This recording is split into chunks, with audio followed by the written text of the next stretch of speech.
आज की सबसे पहली मांग कुछ है तो यह मांग है कि झारखंड किनका है। सबका झारखंड नहीं है मेरे दोस्त, मेरी माताओं, मेरे बहनों, मेरे अभिभावकों, ये राज्य सबका नहीं है। साहब खूब कोशिश करो हमें मिट्टी में दबाने की, कि साहब खूब कोशिश करो हमें मिट्टी में दबाने की। अरे हम बीज हैं, आदत है बार बार उग जाने की। दो चीजें उड़ती है इस वातावरण में, इस कोयलांचल के पर्यावरण में दो चीजें उड़ती है, एक धूल होता है, दूसरा पैसा होता है। लेकिन धूल झारखंडियों को नसीब होता है और पैसा जिनका यहाँ एक बित्ता जमीन नहीं गया है, आज ये लूट अन्याय, ये जुल्म अपनी सीमा को पार कर चुका है। इसीलिए पारासनाथ का टाइगर उन जुल्म और अन्याय के खिलाफ लड़ने के लिए आपके सामने खड़ा है। वो सूरज है जिनको उगने से काले बादल कब तक रोके होंगे। 23 साल के झारखंड में किसी मेंबर ऑफ पार्लियामेंट में इतनी हैसियत और दम नहीं हुआ कि सदन में खड़ा होकर यह सवाल करता कि अगर हम 27% कोयला हम देंगे तो कोयला का हेडक्वार्टर धनबाद होना चाहिए, कलकत्ता नहीं। जी हाँ, यह आपको स्वीकार करना होगा कि हमारे राजनेताओं में खामियां हैं। अगर हमारे राजनेताओं में खामियां नहीं होती तो इसी बिहार राज्य में एक आरक्षण का बिल आता है, 75% वहां के राज्यपाल से स्वीकार कर लेते हैं, और इसी झारखंड में एक बिल आता है 77% यहाँ के राज्यपाल उसे अस्वीकार कर देते हैं। ये बड़म्बना इस देश में 28 राज्य हैं, 8 केंद्र शासित राज्य हैं। हमारे पास जो 28 राज्य हैं, उन 28 राज्य की अपनी पॉलिसी है, किस राज्य का निवासी कौन। 28 के 28 राज्य उनकी पॉलिसियां हैं, उनकी नीतियां हैं कि कौन लोग यहाँ के हकदार होंगे, कौन लोग यहाँ के रोजी रोजगार में, यहाँ की शिक्षा में, यहाँ के स्वास्थ्य में, यहाँ के तमाम चीजों की सुविधा का भोग करेंगे। ये तमाम राज्यों की एक स्थानीय नीति है, एक डोमिसाइल पॉलिसी। लेकिन आज 23 साल हो गए झारखंड के, आज तक इस राज्य को डोमिसाइल पॉलिसी नहीं मिला।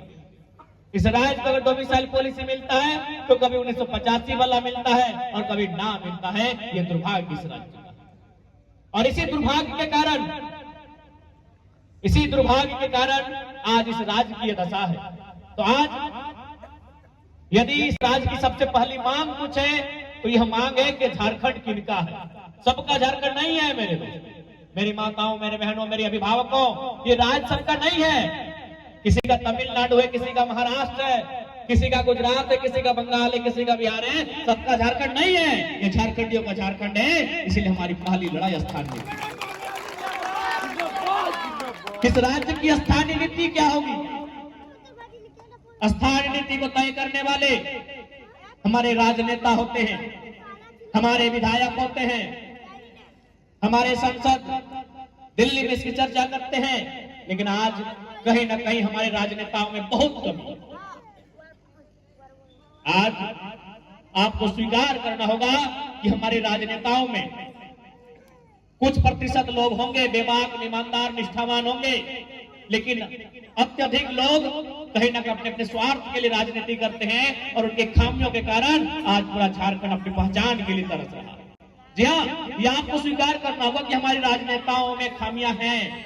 अगर हमारे राजनेताओं में खामियां नहीं होती तो इसी बिहार राज्य में एक आरक्षण का बिल आता है, 75% वहां के राज्यपाल से स्वीकार कर लेते हैं, और इसी झारखंड में एक बिल आता है 77% यहाँ के राज्यपाल उसे अस्वीकार कर देते हैं। ये विडंबना इस प्रदेश की, ये विडंबना इस प्रदेश की है कि दो समान बिल एक बिहार में आता है तो एक्सेप्ट किया जाता है, और एक झारखंड में आता है रिजेक्ट किया जाता है। ये तकलीफ, ये दर्द केवल झारखंड के साथ। और आपका ये प्रमाण तब हो जाता है जो मैं बातें कह रहा हूं झारखंड के साथ सौतेले व्यवहार की, झारखंड के साथ अन्याय की, ये बातें तब और प्रमाणिक हो जाती हैं जब हम कोयला पर बात करते हैं। क्योंकि झारखंड को विश्व के मानचित्र में एक अमिट और एक सबसे सुंदर स्थान इसलिए प्राप्त है क्योंकि ये एक मिनरल्स एरिया है। इस अन्याय को हम उस समय और जोर से पाते हैं जब हम कोयले पे चर्चा करते हैं। आपकी जानकारी के लिए बताना चाहेंगे, कोल इंडिया की 8 यूनिट्स होती हैं। कोल इंडिया जो कोयला खनन का कार्य करती है, उनकी 8 इकाइयां हैं। BCCL, CCL, ECL, WCL, NSCL, CNPDI और एक एसईसीएल, कुल मिलाकर 8 इकाइयां हैं। एक आध नाम शायद मैं छोड़ रहा हूं। उन 8 इकाइयों में 4 इकाई झारखंड में है, लेकिन आपको जानकारी होगी, आपको हैरत होगा कि इसका हेडक्वार्टर कलकत्ता है। 8 इकाइयां केवल झारखंड में है। बीसीसीएल झारखंड में, सीसीएल झारखंड में, सीएनपीडीआई झारखंड में, ईसीएल झारखंड में। लेकिन आज तक 23 साल के झारखंड में किसी मेंबर ऑफ पार्लियामेंट में इतनी हैसियत और दम नहीं हुआ कि सदन में खड़ा होकर यह सवाल करता कि अगर हम 27% कोयला हम देंगे तो कोयला का हेडक्वार्टर धनबाद होना चाहिए, कलकत्ता नहीं। किसी में हिम्मत नहीं हुआ, इन बेगैरत किसी में हिम्मत नहीं हुआ कि सदन में इस बात को रखने कि 27% कोयला अगर हम देंगे तो कोयला की राजधानी अगर धनबाद होगा तो भाई हेडक्वार्टर भी धनबाद होगा, बोकारो होगा, रांची होगा, कलकत्ता हेडक्वार्टर क्यों होगा? किसी ने सवाल नहीं किया। यदि कोयला का हेडक्वार्टर झारखंड में होता तो काम झारखंड में होता, ज्यादा रेवेन्यू ज्यादा झारखंड को मिलता, रोजगार का सृजन झारखंड में ज्यादा होता। यदि कोलकाता के जगह धनबाद, बोकारो, रांची हेडक्वार्टर होता तो कोयला के खदानों में जितने जीएम आते हैं 90% कोलकाता वाले होते हैं, वो झारखंड वाले होते हैं। ये परिणाम है। आज डीबीसी की परियोजना कहां? दामोदर नदी के किनारे किनारे, दामोदर वैली कॉर्पोरेशन, हिंदी में दामोदर घाटी निगम। इसकी परियोजना कहां? बोकारो में। इसकी परियोजना कहां? धनबाद में। इसकी परियोजना कहां? रामगढ़ में। और हेडक्वार्टर आपको ताज्जुब होगा, कलकत्ता में इसका हेडक्वार्टर है। इस बात की हमें तकलीफ है, इस बात की हमें तकलीफ है कि दामोदर नदी में जब बाढ़ आती है तो गांव हमारा डूबता है, कोयले के खदान में जब स्थापन होता है गांव हमारा उजड़ता है, तो हेडक्वार्टर हमारा गांव होना चाहिए, न कि कलकत्ता होना चाहिए। ये अन्याय, ये जुल्म अपनी सीमा को पार कर चुका है। ये अन्याय, ये जुल्म अपनी सीमा को पार कर चुका है। इसीलिए पारासनाथ का टाइगर उन जुल्म और अन्याय के खिलाफ लड़ने के लिए आपके सामने खड़ा। आज कोई जरूरत नहीं थी। मैं एक पढ़ने वाला नौजवान, इसी कतरास कॉलेज कतरासगढ़ से मैंने सन 2011 में इंटर ऑफ साइंस की परीक्षा को पास किया है। उस समय इस कॉलेज का रिजल्ट मात्र 13% था, यानी 100 में 13 बच्चों ने पास किया था, उसमें मैं भी एक था। और जब मैं रिजल्ट कार्ड लेने गया था, 1 घंटा के बाद किरानी ने एक पास स्टूडेंट का रिजल्ट कार्ड दिया था और हमसे कहा यार मेरा पूरा पसीना पसीना हो गए, 1 घंटा के बाद कोई पास स्टूडेंट का मार्कशीट दे रहे हैं, कम से कम कुछ खर्चा दो। 20 रुपया दिए।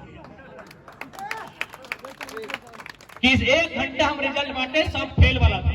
13% यानी बहुत कम रिजल्ट होता है। मैं उस टाइम ऑफ पीरियड का पास आउट स्टूडेंट हूं, इसी कतरास कॉलेज कतरासगढ़ का। उस समय इस कॉलेज का रिजल्ट मात्र 13% था, यानी अगर 200 बच्चों ने परीक्षा दिया था, मात्र 26 बच्चों ने पास किया था। मैं उस टाइम का स्टूडेंट हूं, पास स्टूडेंट हूं, पढ़ने वाला छात्र, मेहनत करने वाला छात्र, अपने आंखों में एक सपने को भरकर उड़ान भरने का सोचने वाला छात्र था कि मैं कुछ बनूंगा, मैं कुछ करूंगा और अपने सपनों को साकार करूंगा। लेकिन मुझे उम्मीद नहीं थी कि एक दिन झारखंड में एकाएक आंदोलन का आगाज होगा और उसमें पढ़ने वाले छात्र की भूमिका बहुत महत्वपूर्ण हो जाएगी। ये मैंने सपने में। आज मैं उस लड़ाई को लड़ने जा रहा हूं जो झारखंड के भविष्य को उज्जवल बनाएगा। आज मैं उस आंदोलन का आगाज किया हूं जो झारखंड के हक अधिकार की बात करेगा। आज हमने क्या नहीं दिया। आज अगर हम लोग यहाँ इन कुर्सियों में, टेबल में बैठ के अगर गिनने लगेंगे तो हमने केवल इंसान ही नहीं, अपना जमीन, अपना खेत खलिहान, अपने बाग बगीचे, अपने गांव के गांव विकास के नाम पर उजड़ते देखा है। आज बीसीसीएल ने लगभग हमारे हजारों गांव को उजाड़ा है, सीसीएल ने हमारे हजारों गांव को उजाड़ा है, आज टाटा जमशेदपुर ने हमारे सैकड़ों गांव को उजाड़ा है। लेकिन आज हमारी परिस्थिति क्या है? आज इस कोयलांचल में 2 चीजें उड़ती है। इस वातावरण में, इस कोयलांचल के पर्यावरण में 2 चीजें उड़ती है। एक धूल होता है, दूसरा पैसा होता है। लेकिन धूल झारखंडियों को नसीब होता है और पैसा जिनका यहाँ एक बित्ता जमीन नहीं गया है, आज ये लूट के ले जाते हैं। ये अन्याय पूरे ब्रह्मांड में कहीं नहीं हुआ। आज जब हम सोचते हैं, आज जब हम जानते हैं, अपने गांवों को जानने का प्रयास करते हैं, अपने गांवों को, उनके इतिहास को जानने का प्रयास करते हैं, बड़ा दर्द होता है, बड़ा तकलीफ होता है कि हमने क्या नहीं, अनगिनत गांव हमने दे दिया। आज हमने, लाखों लोगों ने विस्थापन के दर्द को झेला। आज सरकारी आंकड़े कहते हैं कि कई लाख एकड़ में हमने जमीन अधिग्रहण देने का कार्य किया है, लेकिन बदले में झारखंड को क्या मिला? आज ये झारखंड सवाल करता है, कहां है झारखंड के लोग? न अच्छे बिल्डर हैं, न कॉर्पोरेट्स में है, न टेंडर में है, न जनरल मैनेजर के पद पर है। आज झारखंड है कहां? आज झारखंड केवल वर्कर बन के बैठा है। ये दुर्भाग्य मेरे भाई। ये पुदीना की चटनी बनाइए, हमारी मिट्टी को रहने दीजिए जैसा है। और हम तो मिट्टी खा के रहते हैं, हम मिट्टी खाते हैं, आपको पता होना चाहिए। गिरिडीह में पिरटार प्रखंड है, वहां कुड़को गांव है, वहां सादा मिट्टी मिलता है, बहुत फेमस है। हमारी दादी आज से 20 साल पहले कम से कम प्रत्येक दिन 1-2 टुकड़ा मिट्टी का खाती थी। भाई हमारा जमीन खाली रहने दीजिए, हमको मिट्टी खाने दीजिए। आपको आपकी जमीन, आपकी विरासत, आपकी नौकरियां मुबारक हो। काहे हम पे दोहन कर रहे हैं, काहे हम पे अतिक्रमण कर रहे हैं? भाई हमारी लड़ाई कोई गलत नहीं, और हमारा स्टैंड भी क्लियर है कि हम बाहरी भीतरी की लड़ाई नहीं है, कि झारखंड में झारखंडियत की लड़ाई। लगभग 12 लाख लोग,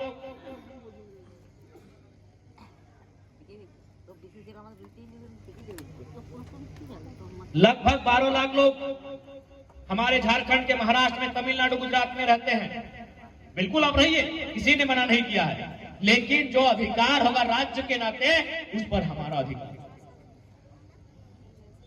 बिल्कुल आप व्यापार कीजिए, आप प्राइवेट सेक्टर में देखिए, जहां हमारे लोग जिस प्रकार से बाकी प्रदेश में रहते हैं, बाकी प्रदेश के लोग हमारे प्रदेश में उसी तरह रहे, हमें आपत्ति नहीं है। लेकिन यदि हमारे अधिकार का हनन होगा, हमारा दोहन, हमारा दमन होगा, हर पीढ़ी में नया क्रांतिकारी वीर बन के सामने आएगा और उत्तर मांगेगा कि आपने झारखंड किसके लिए बनाया।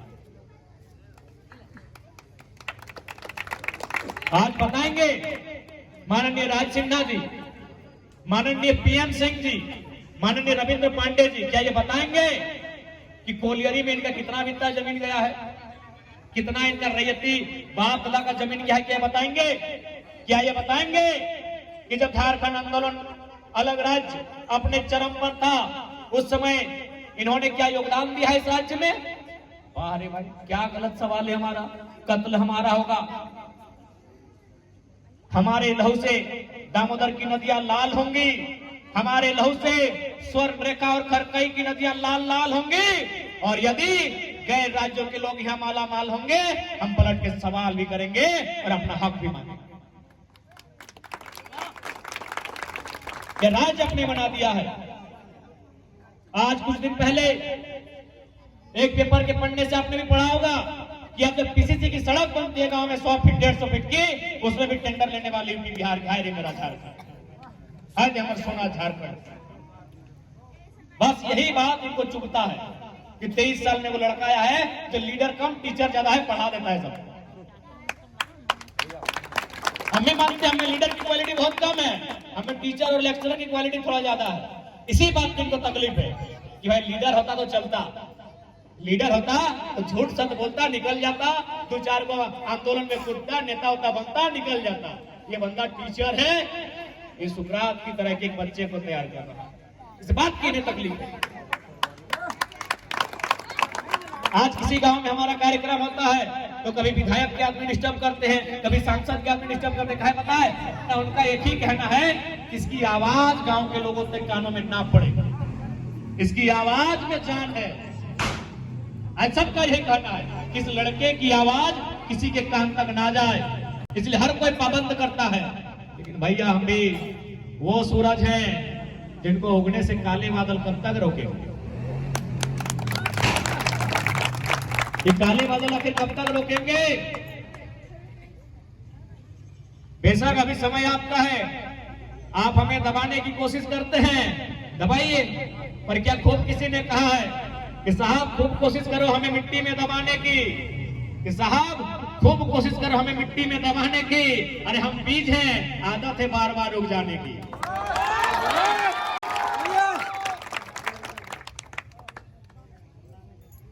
आज अब थोड़ा सा विषय में हम लोग बात करेंगे, वहां रखने जा रहा है, आशीर्वाद दीजिए। और हम लोग पूर्ण विश्वास दिलाते हैं कि सांसद यानी जो प्रधानमंत्री के कक्ष में बैठने का अधिकार रखता हो, यदि हम लोग उस कक्ष में बैठने का अधिकार पाएंगे जहां प्रधानमंत्री बैठते हैं, जहां मैडम राष्ट्रपति बैठती हो, जहां उपराष्ट्रपति महोदय बैठते हैं, यदि उस कक्ष में हम लोग बैठने का अधिकार पाएंगे तो वचन देते हैं चाहे बालू का मामला रहे या कोयला का मामला रहे, उसे सॉर्ट आउट करने में देर नहीं लगेगी। अरे हम लोग कुछ नहीं है। मैं आज कोयलांचल की धरती में बैठे लोगों को बताना चाहूंगा, जो लोग अगर हम पे सवाल जवाब करते हैं, जैसा कि दादा बता रहे थे, आज हम लोग कुछ नहीं है, लेकिन आज कहीं भी आप पता कर लीजिए, अखबार के पन्नों पे पता कीजिए, आज के डेट में हम लोगों ने मात्र 6 महीना में 12 करोड़ 37 लाख रुपया मुआवजा दिलाने का काम किया है। अगर दिल्ली पहुंच गए तो 12 करोड़ 1200 करोड़ होगा ना, कहां होगा वो आपको पता नहीं बोलेगा। आइए बाबू टिकट अभी फाइनल कर दे। लेकिन उससे क्या मिलेगा हमें? बस मेंबर ऑफ पार्लियामेंट मेरी मंजिल है, क्या हम खुश हो जाएंगे? उसके बाद क्या होगा? हमारे गर्दन में एक पट्टा होगा कि आपको टाटा के खिलाफ नहीं बोलना होगा, आपको बीसीसीएल के खिलाफ नहीं बोलना होगा। तो भैया ये कुत्ता थोड़ी है, पराशर का टाइगर है, सबको चबा के खा जाएंगे, जगह मिलने दीजिए। यही होगा हमारे साथ। यदि आज हम दोनों पार्टी, 2 बड़ी पार्टी है अभी ऑफर करने वाली, इंडिया एनडीए दोनों साइलेंट है, और यहां तक चर्चा है धनबाद गिरिडीह को इसलिए सस्पेंस में रखा गया है कि उसको आप लेके आइए, धनबाद के लिए आपको गिरिडीह दे देंगे। यानी जो हमें ले जाएगा धनबाद या गिरिडीह से, अगला सीट उन्हें दिया जाएगा। व्योम वाले भैया बड़े लेट से आए हैं, मौज में थोड़ा ताव दीजिएगा। लेकिन बदले में क्या मिलेगा? 2,91,000 की सैलरी, एक पेंशन। क्या 2,91,000 सैलरी हमारी मंजिल है? नहीं। आज करोड़ों झारखंडियों के दिल में जो मेरा स्थान है वो हमारी मंजिल है, हमें उस मंजिल को पाना।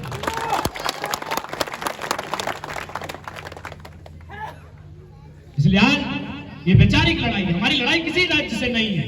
हमने स्पष्ट कहा, पश्चिम बंगाल हमारा बड़ा भाई, बिहार हमारा मंझिला भाई, उड़ीसा हमारा संजिला भाई, हम छोटा भाई हैं। छोटा भाई अपना अधिकार मांग रहा है, बस इतनी सी। बाकी आप आइए बड़े भाई, आपका स्वागत है, आप रहिए, 2-4 दिन रहिए, जितना दिन रहना है। लेकिन भैया ये खतियान, ये जायदाद जो राज्य की है, वह हम पर हमारा अधिकार है।